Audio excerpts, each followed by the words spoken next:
For the past 5 weeks, we've been studying or reflecting upon the Bread of Life discourse in John's Gospel, St. John's Gospel. But now we'll return to St. Mark.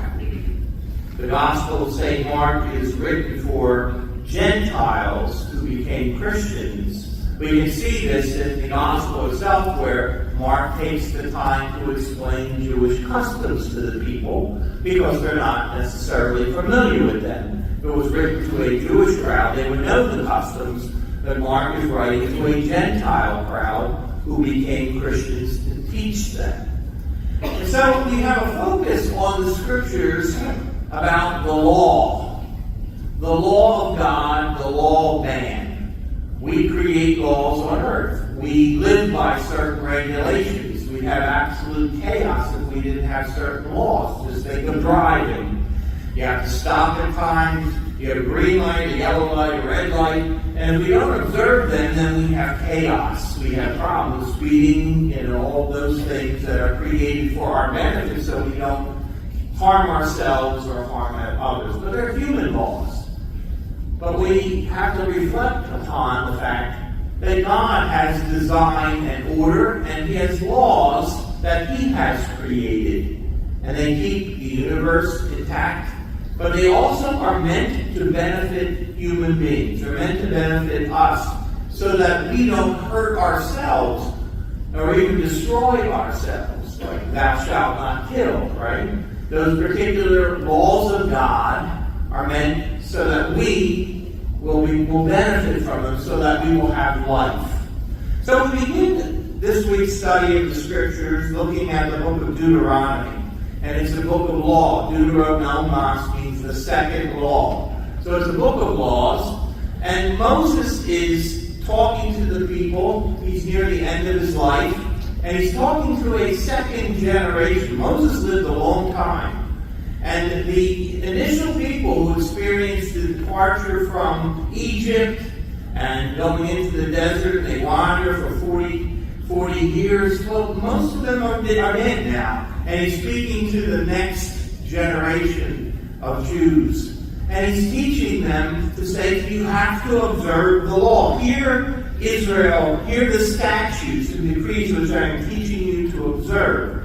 Has he been teaching them all along? Absolutely. We know he handed the 10 Commandments to the people, that he was responsible for making judgments and decisions as the people were there and journeying. And what happens here, he's telling the next generation, you have to observe these things as well. Did Moses have difficulties and problems? In fact, he did. During the 40 years that the people wandered, if you study the Scriptures, there's about 10 times there that the people rebelled against God, rebelled against the laws that were given. At least 10 times. So there's this ebb and flow there. We're going to be faithful, and then they fall away. We're going to be faithful, and then they fall away. There's an ebb and flow of listening and then departing from the Lord and departing from His teaching and the law that's given to them through Moses. So Moses is here reiterating the fact that you have to pay attention and do not add or subtract from the laws that I give you. You shall not add to what I command you or subtract from it. So he's trying to bring on this next generation into their hearts and minds. Keep the law of God. It's for your benefit. Moses, in fact, had to bend at times. We hear it in the Gospel when Jesus is questioned, why did Moses allow divorce and a decree of divorce to be written? He said, because of the hardness of your hearts, Moses permitted that. So you see how Moses was, dealing with the people, perhaps a frustration at times, because of the hardness of the heart. Notice the focus is on the hardness of the heart. And Jesus talks about what comes out of the person, what comes out of the heart is important, because that's the focus of what we have to think about as we reflect on the law of God. So we have this gospel reading which parallels, and it's talking about Jewish customs. The Jewish customs of washing and cleaning your hands and purifying things. Is that a good thing? Yes. It's not a bad thing. sanitary, with the health issues and the diseases that could be spread. Yet, sure, washing your hands and ritual purification may have its basis in common sense. But it's a tradition of the elders, as Jesus is teaching here, as the gospel points out. It's the tradition of the elders, but it's not divine law. What do we know that Jesus points out as essential? What is divine law? Well, let's start with the commandments of Moses. Yes, that was the interpretation for the people. Remember, 3 commandments geared towards God. 7 commandments geared towards how we love our neighbor. Jesus summarized it in a similar fashion. What's the greatest law? What is the greatest commandment in the law? Teacher, tell us. And what did Jesus do? First and foremost, he pointed out the Shema, the prayer that every good Jew would know. Hear, O Israel, the Lord your God, the Lord is one. Admitting to the fact that there's only one God. There's not multiple gods. There's one true God. And that you shall love the Lord your God with all your heart and soul and strength. We have to give everything to the Lord, and that's first and foremost. And you hear that, it's an interpretation of those first 3 commandments. There's only one God, to respect and honor his name, don't use it in vain. And then certainly to honor the Lord's Day, which means proper worship, to keep the Sabbath. Proper worship. And so that's divine teaching. That is what we are obliged to. It's not human custom. So when the church interprets it, taking from those commandments and from the teaching of Jesus, that we are supposed to go to Mass on Sunday, that's not human custom. That's a reminder to human beings that you owe something to God. We owe worship to God. We owe prayer to God. If we are going to practice right religion, then we have to give God time in prayer each day and worship each week. That is something that is essential and part of being a Christian. And we owe that minimally to God for what he did for us. Jesus Christ, I told you before, enacted a covenant in his blood, as we hear it in the particular Eucharistic prayer, the consecration. This is a covenant. And what do you do in a covenant? It's 2 parts, 2 sides to it, I should say. That God does his part, but the human beings, us, have to do our part to keep the covenant. And how do we keep that covenant? By worshiping God properly, by coming to Mass, by doing what we're supposed to do. As the church teaches us, this is important. This is an obligation. And in fact, if we miss out, we're the ones who get hurt. We're not by not giving God his proper due. So that's the first and the primary commandment. Loving our neighbor as ourselves carries through to that. It's the fruits of our actions and how we treat others. And we see it initiates in the heart. When I was back in the seminary and I had an ethics class before I did Christian morality, they primed us by teaching us just ethics in general. And the ethics professor would say to us, the truly human act is always the act of the will. It's the decisions that we make as a human being. Remember, we have intellect, we can figure things out, and we make choices. So when we talk about, Jesus talks about what comes and defiles a person comes from the heart. It comes from our interior being. That's what he's basically referring to, the fact that we can think things through, and we make choices. And those choices have to be rightly ordered. We even reflect this in human law, and positive law as we call it, because don't we reflect on the fact that maybe there's a murder, and then we have a premeditated murder? What was the intention behind that? Or we may have manslaughter, which is not premeditated in the same way as someone who's thought it out, planned it, and then carried it out.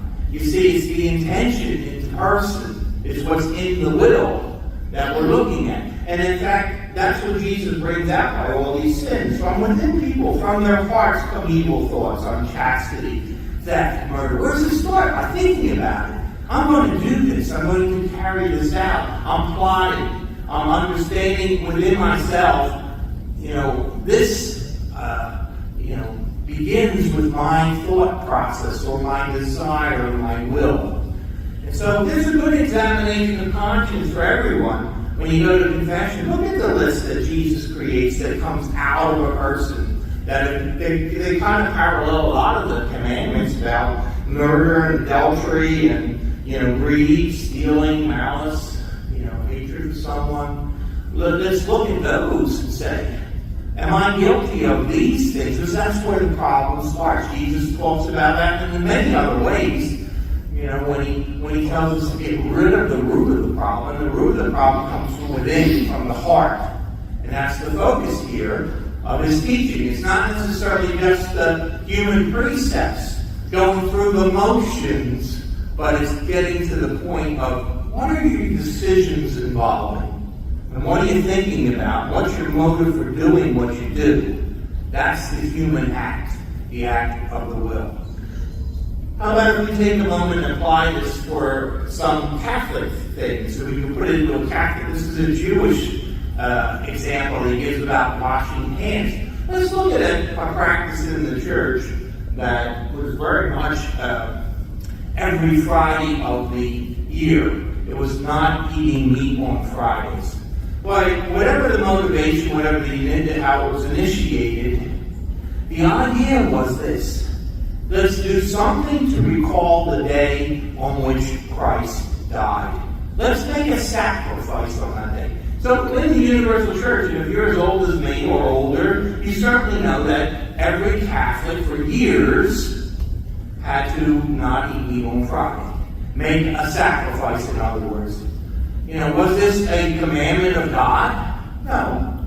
It was a precept. It was something that was taught and can be changed. Obviously, it was changed.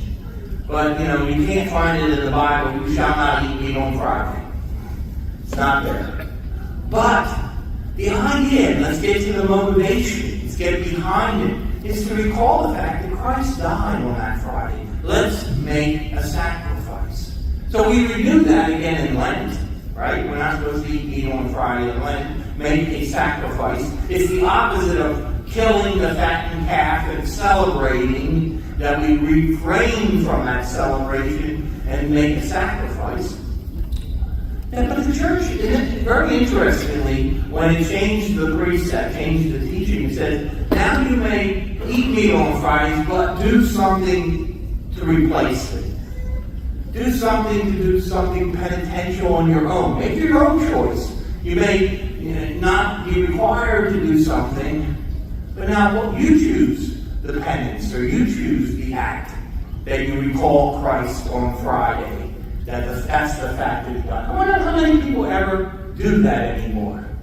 That we forget the motivation. That what's it calling us to? Christians, remember Christ died for you on this day. That's the important thing. Remember Christ dying for you on this day. So make a sacrifice. But I bet you we all hear, I don't have to eat meat on Friday, or I can not have to only eat fish on Friday. I don't have to do that anymore. But how many of us heard, then do another penance? Do something else to recall the fact that Christ died on that day. See what I mean? It's all about motivation. It's trying to Christianize a pagan world so that we start thinking about Christ on that day, and instead of just ourselves, and just go through the motions of the world. How about another example? Keeping holy the Sabbath. I told you, that's not a custom. That is a divine precept. So we all have to keep the fact that we got to go to Mass on Sundays or Saturday nights as it is now. But how about this fact? And I've heard many people say it. I'm going to go to Mass on Saturday so I can have Sunday to myself. So that I can have free up that day so I can do whatever I want. Well, how is that keeping holy the Sabbath day, right? You may start with the evening Mass, and that begins the Sabbath according to the Jewish custom, at sunset, the day, that day begins. But putting it aside or just getting it out of the way is not the same as keeping the day holy, is it? So that I can go shopping, or I can go do something, or block God out of the picture.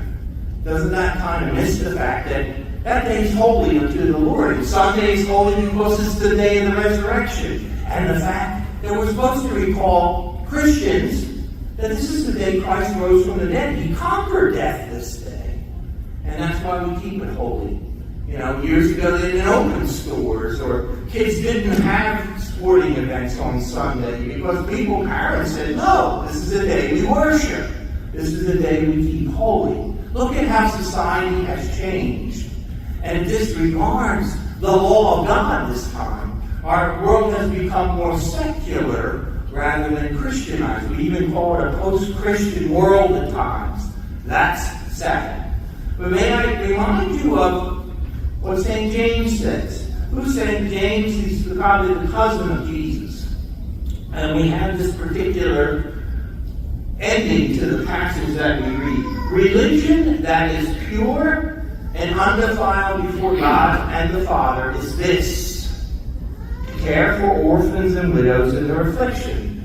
So St. James is talking about doing good for others, taking care of the needs of others in a broad sense here. But listen to the final line: and to keep oneself unstained by the world.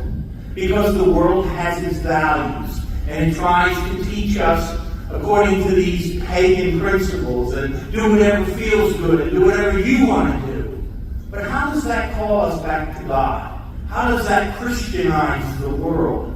So that we're thinking of Christ, thinking of God, putting Him first in our life. Hear, O Israel, the Lord your God, the Lord is one. Therefore you shall love the Lord your God with all your heart and mind and soul and strength. Do we do that? That's the point of it all. The motivation that comes from the heart is what we have to be focusing on. Do we give God what He deserves? So keep oneself unstained by the world. The world is going to influence us. It will influence in a negative way. It's, as I said, it's often post-Christian, or at least apathetic to God, as we realize it. You don't have 80% or more people not caring about worship or coming to Mass, and you call it baptized Christians, but where's the practice? Where's the love of Christ that's put into our hearts? So that from our hearts good may come. We may show good things. The fruits of our prayer will often come out in the way we act, in the way we treat others. That's a very important thing to remember. But most importantly, that from our hearts, God reads the heart. God reads the minds. He knows what we're doing, why we're doing it. Do we do it for show, or do we do it out of true love of God? The motivation of, loving God and our neighbor has to be first. The Jews got that. They understood God needs to be first.